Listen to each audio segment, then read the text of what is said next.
into April. I'm so excited because it feels like it's finally spring. Like March gets some warm days, but then April, I don't know, it just changes things a little bit. So I'm really, really excited and super excited for this video. It's actually April 1st today. I put off filming this a little bit because I knew if I picked new books, I would try to jump into those instead of trying to finish the ones that were on my last one's TBR. So this is a little bit later than I normally film it, but that is okay. I think, like I did last month, I'm going to pick my Mary Clark book and my Agatha Christie immediately, and then pick, is it 6 or 8 prompts? I think I did 6 prompts. We'll do 6 prompts. So let me grab those 2 books first. Okay, so for my Mary Clark book, we have All Around the Town. This one is following a 21-year-old student who is accused of murdering her English professor, but she has no memory of the crime. Her fingerprints are everywhere though. She asks her attorney's sister to mount her defense, and her sister brings in a psychiatrist to help her.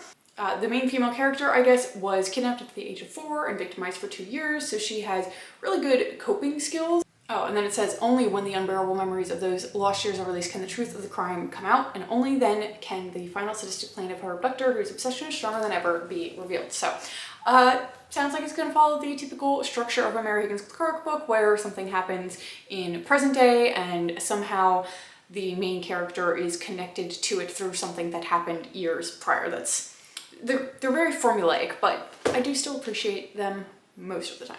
Then I have So Many Steps to Death by Agatha Christie. Okay. Lovely red-haired Hilary Craven wanted to take her life, and then a man entered the picture. And after he told her the strange story of a disappearing scientist, Hilary agreed to take on another woman's identity and a daring secret mission into the African desert without the slightest chance of coming back alive. Okay. That just sounds ridiculous. I've never heard this one or the plot of this one, so that's gonna be interesting for sure. Hi. And we have Horton joining us again as per usual because he heard me talking and he needed to know what we were doing. What are we doing? We're picking some books. Do you want to help me pick books? Huh? Okay. So like I said, we're gonna pick, I think, 6 prompts from this, and if that doesn't get through all of my little categories that I've created, then we'll just pick some more, but I'm pretty sure it's supposed to be, I'm pretty sure it's supposed to be 6. So first up, I'm not gonna bother holding them in front of the camera because it didn't really work last time trying to show you guys what it says. So you're just gonna have to believe me. First to appear on my TikTok feed. Okay, this will be fun. I love this idea. So we're gonna go to TikTok. We're gonna screen record before I open TikTok. Nope, that's a timer. Okay.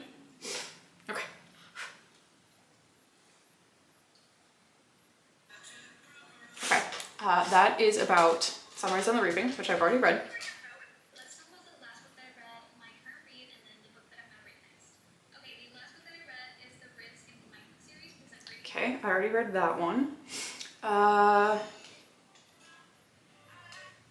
Okay, this is not going well because these are all books that I've read.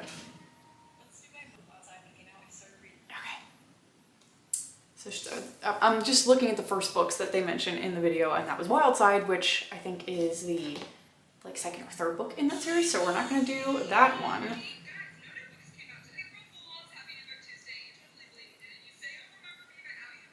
Okay, that's part of a series too. This is not going well.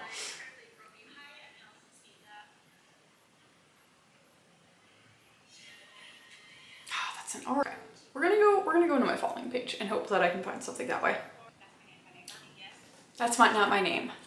Finally found one. And I'm actually so excited to read this because I think this might be on my 25 in 2025. Let me just confirm that. If not, I had been contemplating it, putting it on there. It is on my 25 in 2025, so that's super exciting that that's on there. I think it might be on Kindle Unlimited, but I'm not sure. All I know is it's a thriller, and I think it's about this young girl, or maybe like is she a teenager? Or maybe even a young woman. I forget her age, obviously. But she is found, I think, in the middle of the woods, or she wanders out of the woods or something, and she has no memory of who she is. And then, yeah, she's younger, because then this guy shows up claiming that he is her father, and that he gives her a name or whatever, and I think the whole mystery about it is like, is this really who she is? She doesn't seem to think there is. I think there's a connection with another person in town whose girlfriend has gone missing or something like that. I'm not not super positive on the plot, obviously, but I heard so many people raving about it last year, saying it was their new favorite thriller, so I'm really excited to get into that one. All right, second prompt of the video. All right, we have a book set at the beach. Okay, that's exciting. Get into all of my romance series.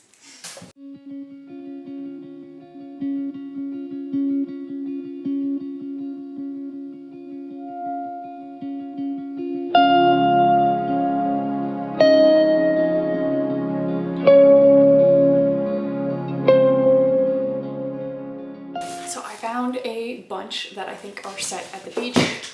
I think there might even be some more in there that I missed, but that is okay. First we have Love Finds You in Folly Beach, South Carolina. This is like, it's kind of like an interconnected series where they're all written under the Love Finds You title, but they're different authors and they're set in different cities throughout the United States, and they're fun romances. This one follows a marine biologist who agrees to help somebody write a book about giant sea turtles. I guess it kind of sounds like it's a bit of like, not an enemies to lovers, but they don't really get along very well. He's kind of grumpy. She's definitely like a more happy, upbeat person, but she's also called Holly Folly because she messes things up all the time. And this relationship of them trying to help each other sounds like it goes a little bit interestingly, but there's like this undeniable chemistry. Then we have two Ellen Hildebrand books, The Blue Bistro and The Identicals. This one is set on Nantucket following a woman who is left broke by her ex-boyfriend and she's desperate to earn some money, so she ends up taking a job with Nantucket's hottest restaurant, which is The Blue Bistro. And then we have The Identicals, which is also set on Martha's Vineyards, and this is following two estranged twin sisters. They haven't spoken for a decade and they decide to switch islands and lives to save what's left of their splintered family. But they start discovering secrets, lies, and gossip that they thought they could outrun when they left their respective areas. Before the last beach picnic of the season, there will be enough old resentments, new loves, and cases of mistaken identity to make this most talked about summer that Martha's Vineyard and Nantucket have ever experienced. So we have those two. We have The Good Girl Complex by Elle Kennedy. This one I don't really think is huge in the running because it's a YA and I'm not really feeling like super YA right now. Then we have Ever Summer After. I think I cheated though. I think this one's more, yeah, I think this is more like lake town, like small town vibes with like lake settings rather than the beach. So I think I cheated when I pulled that one out. So we'll put that one back. And then we have Vacation Wars by Megan Quinn. It says, prepare for a good time.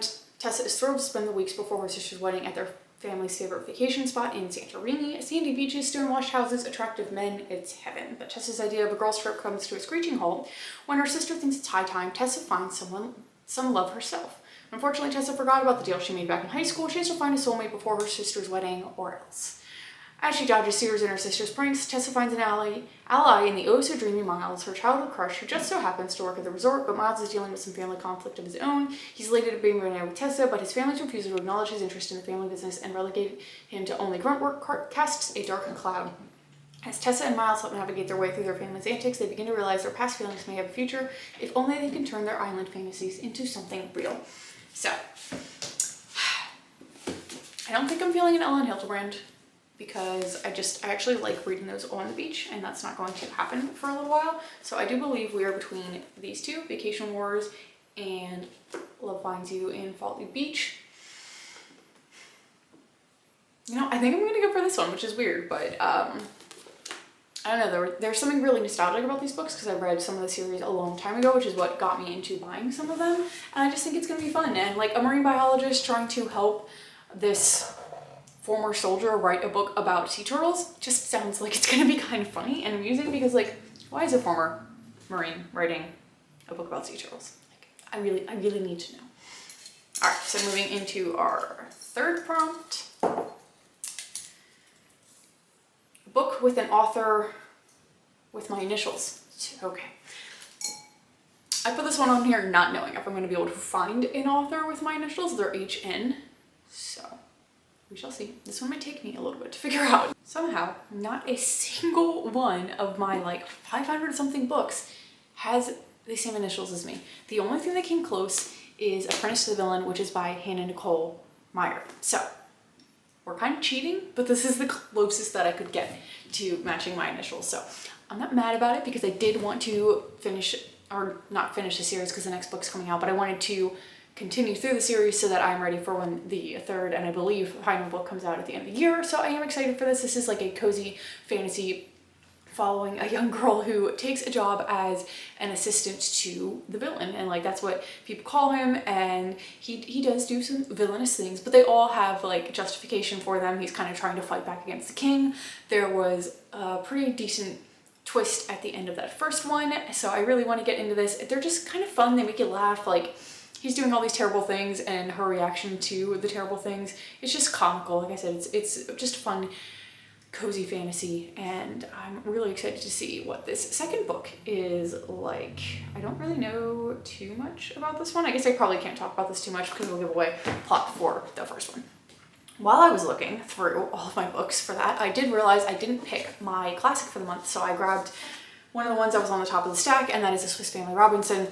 I don't know where the dust jacket for this is. I went through a phase where I got rid of all my dust jackets when I was younger, so I think I've started this and then haven't finished it. I think it's about a family that gets marooned on an island, maybe? That's about all I know for that one, but yeah, I did realize that I never picked my classic for the month, so. All right, getting into our fourth prompt. Hopefully this one's a little bit easier for me to figure out. A book that gives nostalgia. Okay. Well, that could be so many books. Okay, I do think I have one that like I had in mind when I was writing this prompt that I feel like I just need to do. So I picked the Hardy Boys. I think I've talked plenty of times about how I love Nancy Drew growing up. I did buy a couple of the Hardy Boy books and never ended up reading them. I just didn't get into them as much as I did Nancy Drew books. So I do still have some of them on my TBR, and I don't want to get rid of them because they're nostalgic. So like, just the definition of this prompt. This one has 2 books in it, actually. It's this fun little thing where you twist it, and anyway. So the first one is The Tower Treasure, and the second one is The House on the Cliff. So I don't know anything about these, obviously. They're very YA mystery. Like I said, it just hits all those nostalgic vibes that I was hoping for when I wrote that prompt. So number, I think 5.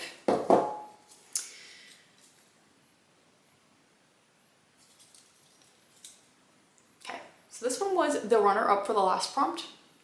I didn't have a runner-up for the last prompt because I knew exactly what I was going to pick. So we're gonna throw that one in and we're gonna pick a different one. That would have been great for like the beach one or something where I had a bunch of books. A book I anticipate will be God Tier / Roman Empire.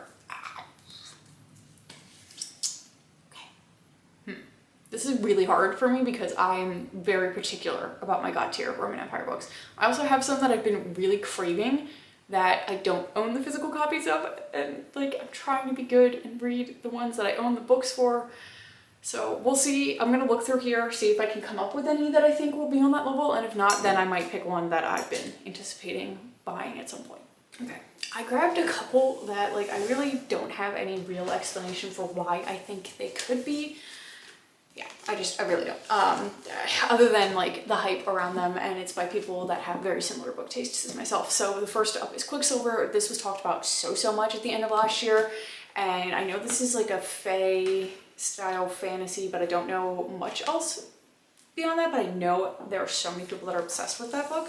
Then we have Till Death by Miranda Lynn. This is like a special edition that I got at the end of last year. So this says that long ago, the world was plagued by war and abandoned by the gods, but death saved the suffering people, giving each soul 100 years of immortality. With that grace, he also sent 2 maidens, one of life for healing and comfort, and one of death, the only person in the world with the ability to kill. Generations later, the life maiden is missing, and the princess is nothing more than a trained weapon, a hunter, a murderer wrenched in death's court to have the name of her next victim seared onto a palm. She's the enemy of this land, but when she's given the chance to bring peace through the marriage and finally show her father's kingdom her worth, she's viciously tricked into marrying the wrong man, ruining the future of the damaged realm. Her only hope to give something back to the world is to find the missing life maiden. Now eternally bound to her enemy and dragged into the dark burlesque show her new husband is bound to, she must fight to keep herself free and her heart, especially when she becomes the hunted. So like, it just sounds so good, kind of like gothic fantasy vibes, kind of with death and everything. And I really love those vibes. And I've seen a bunch of people talk about this book. So that one looked good. Then we have Immortal Dark. This is about vampires and like an elite academy setting, an arcane society. And I've heard really good things about this one as well. It's been a while since I've read a vampire book. And then we have the games Gods Play, where the Greek gods pick champions to fight in these games every, I forget how often. Hades never really tends to pick one, but then he did finally pick a champion in this games, and she doesn't really know why she was picked, what's going on with that. But I've heard really good things about this as well, and I do like books based on Greek mythology. That being said, reading through these, I do think I'm most drawn to Quicksilver and Till Death. I think I'm gonna go with Till Death. It just sounds so unique, and like I love the dark fantasy vibes, the dark gothic fantasy vibes. Like, it just sounds like it's gonna be really, really fun. And yeah, so we're gonna go with this, and hopefully it is as good as this prompt is foretelling it will be. Okay, so I think I'm only supposed to be picking one more prompt, but then I'm looking at all of like the little self-imposed categories I put for my books, and I think there are 3 that I haven't really picked from. The first one, That's Not My Name, fits into my like mystery thriller category, so even though I don't own the physical book, we're still counting it as that category. So we're gonna pick 3 more prompts, which is fun because I love doing this. So pick a different one. A book that starts with the letter of the month. Okay, thank God. This should be easier. April should be easier. And I'm gonna just assign this category to my dark romance section. Horton, you're back. Hi. So we'll see. Hopefully, Horton, hopefully I'm not wrong. And I'm wrong. I have none that start with A in that category. So moving along to the books that I have like on the floor or in my little basket. So I found 2 that fit. The first is Ash Princess, which I really don't know anything about. Princess, Prisoner, Orphan, Rebel.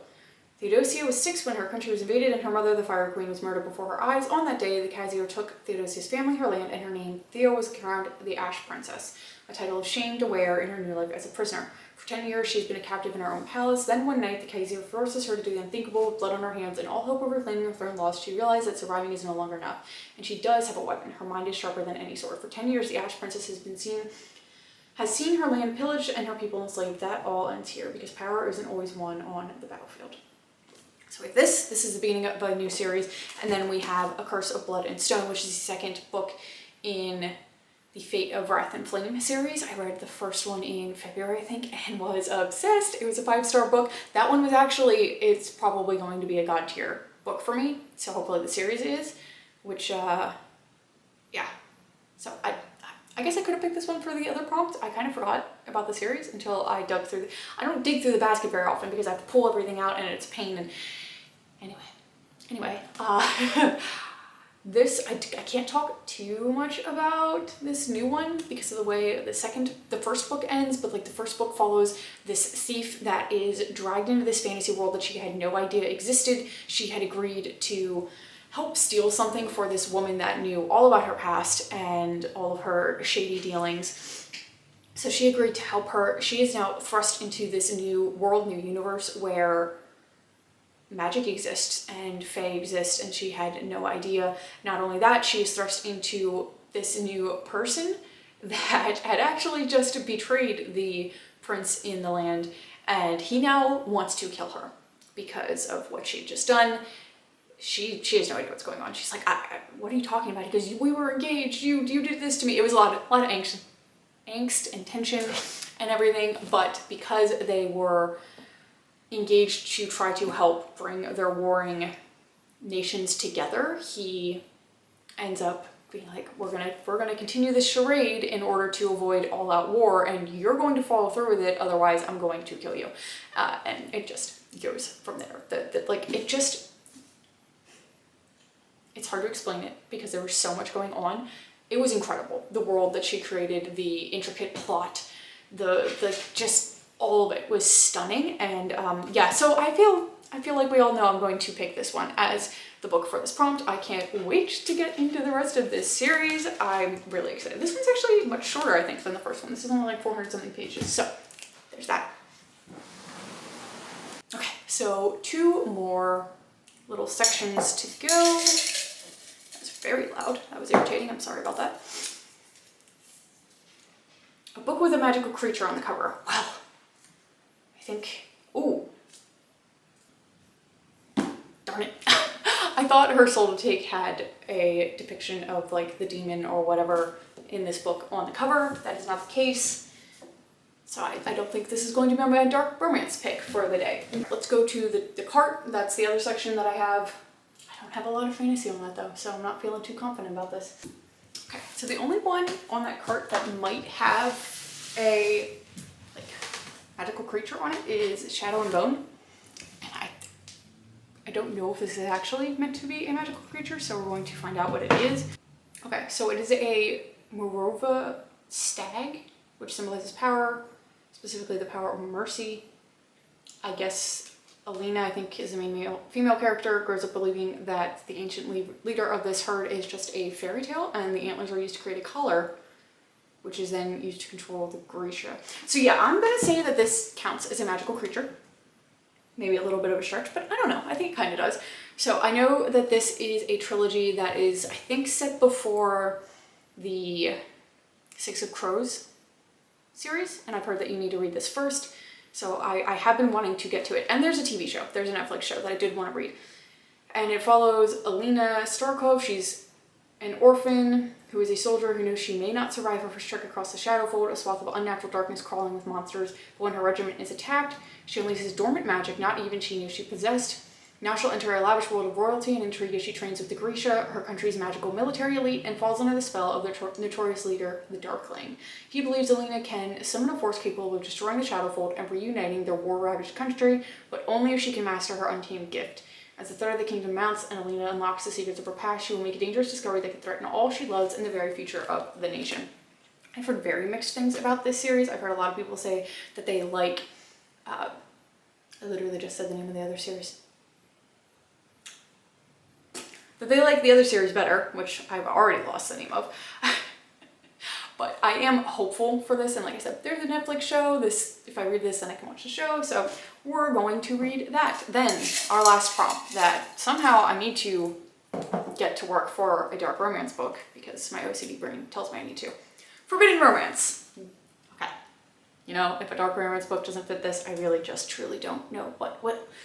Okay. Predictably, I have a decent amount in my hands because like forbidden romance, like I feel like that's so subjective almost. Like there are ones that are very obviously forbidden and there are ones that like everybody kind of classifies as forbidden.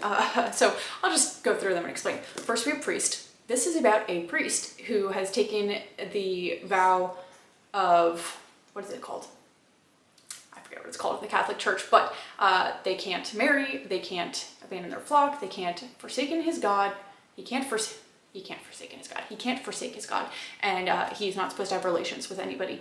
But then he hears a sultry voice of Poppy Danforth, and he can't get her sins out of his head.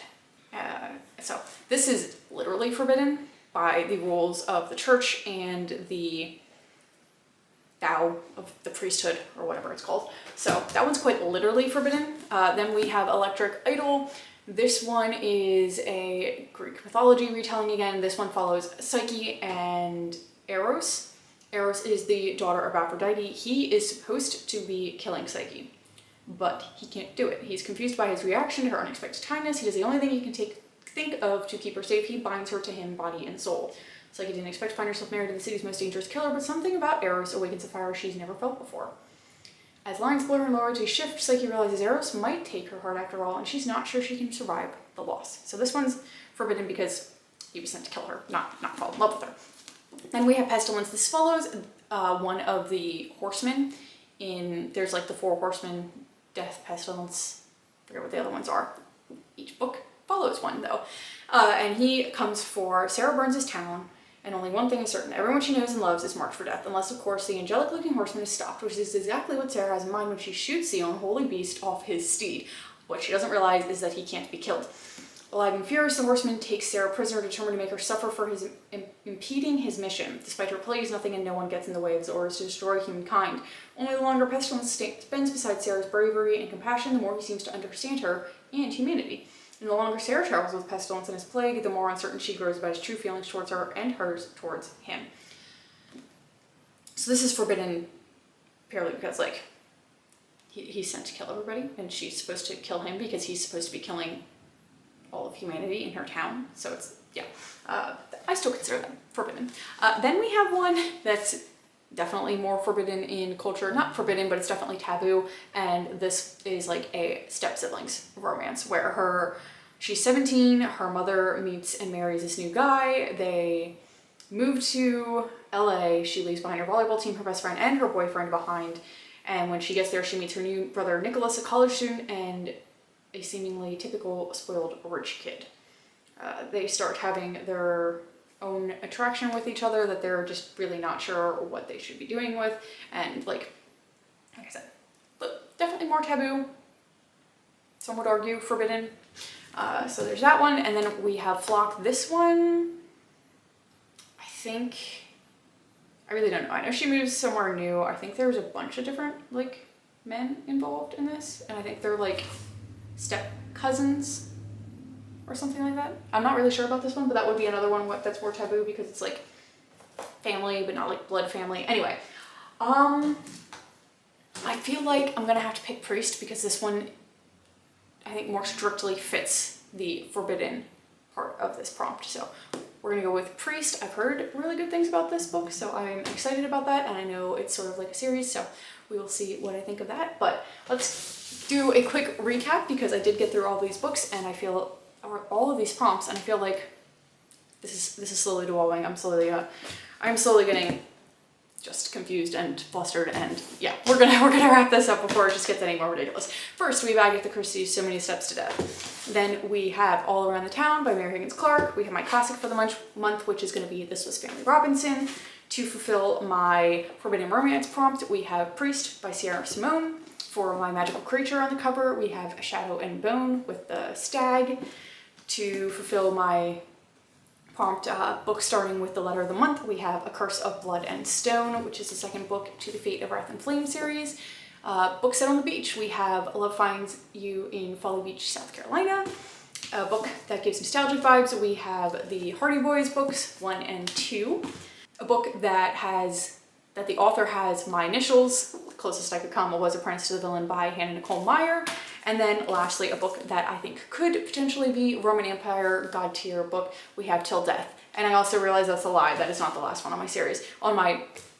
See, we're devolving. The last one on my list, the first book that I picked was one that my TikTok feed picked for me once I filtered through the ones that I've already read and the ones that are part of other series that I haven't read yet. Anyway, we ended up picking That's Not My Name by Megan, forget what her last name is, but we have that one on the list as well. Oh, I feel like this is a very long TBR in comparison to last month. I'm not really sure what I did wrong, but there seems to be a lot more on this stack. So we'll see whether or not I get through all of them. If you want to see if I got through last month's TBR, subscribe, stick around. I will have the video coming out in probably like the next 3 or 4 days, something like that. And yeah, if you want to see if I get through these, subscribe still, and you'll see at the beginning of next month if I got through this list. I hope you enjoyed this video, and I will see you again very soon. Bye.